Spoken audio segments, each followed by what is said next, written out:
And the National Democratic Alliance, which emerged victorious in India's general elections, unanimously elected Prime Minister Narendra Modi as its parliamentary committee leader, thus making him PM-elect for a third consecutive term. The pre-poll alliance with the BJP as its leading member is poised to form the government with the backing of over 300 MPs, including independents and others. Here's a report of the NDA Parliamentary Committee meeting.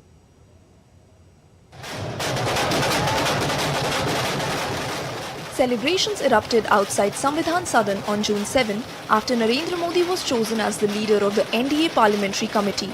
BJP workers danced with party flags and rejoiced to dhol beats, something Prime Minister Modi had himself referred to a short while earlier while describing India and the mother of democracy and condemning the opposition in the alliance for besmirching India's reputation globally.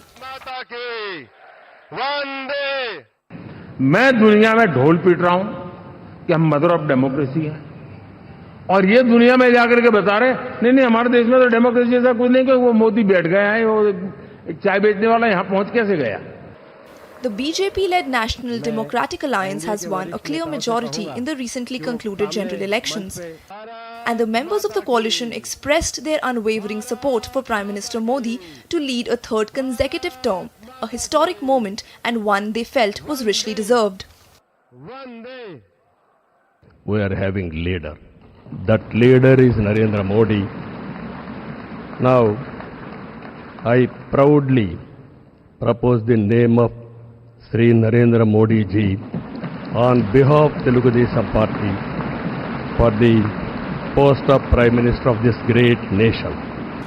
10 साल से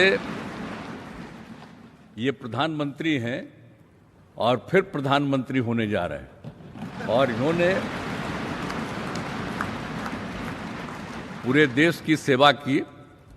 अब पूरा भरोसा है कि जो कुछ भी बचा है अगली बार ये सब पूरा कर देंगे. आप ही में सर वो इच्छा शक्ति है जो गांव और शहर की दूरी को मिटा सकता है. आप ही में वो इच्छा शक्ति है जो अमीर और गरीबी के फासले को पार सकता है. आप ही में वो इच्छा शक्ति है सर जिसने ये लक्ष्य रखा कि 2047 तक भारत को हम लोग विकसित देश बनाएंगे और भारत को विकसित देश बनाने की ओर आप ही हम लोगों को लेकर चल सकते हैं. Prime Minister Modi described the NDA as an unbreakable bond built on trust. आप मुझे फिर से एक बार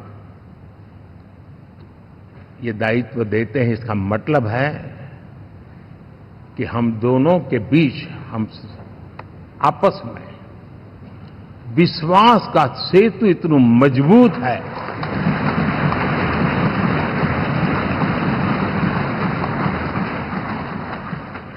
ये अटूट रिश्ता विश्वास की मजबूत धरातल पर है और ये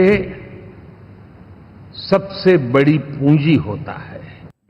Prime Minister Modi underscored the significance of collective efforts by all elected representatives in propelling the nation forward, emphasizing that beyond mere majority, it is unanimity that drives progress in a democracy. मैं आज देशवासियों को यहां से विश्वास दिलाना चाहता हूं कि आपने जिस प्रकार से हमें बहुमत देकर के सरकार चलाने का सौभाग्य दिया है, ये हम सबका दायित्व है कि हम सर्वमत का निरंतर प्रयास करेंगे और देश को आगे ले जाने के लिए हम कोई कोर कसर नहीं छोड़ेंगे. After the NDA meeting, its parliamentary committee leader and PM-elect for a third consecutive term, Prime Minister Modi called on elder statesmen of the party, Bharat Ratna L.K. Advani, Padma Vibhushan Murli Manohar Joshi and former President of India Ram Nath Kovind. Bureau Report, DD India.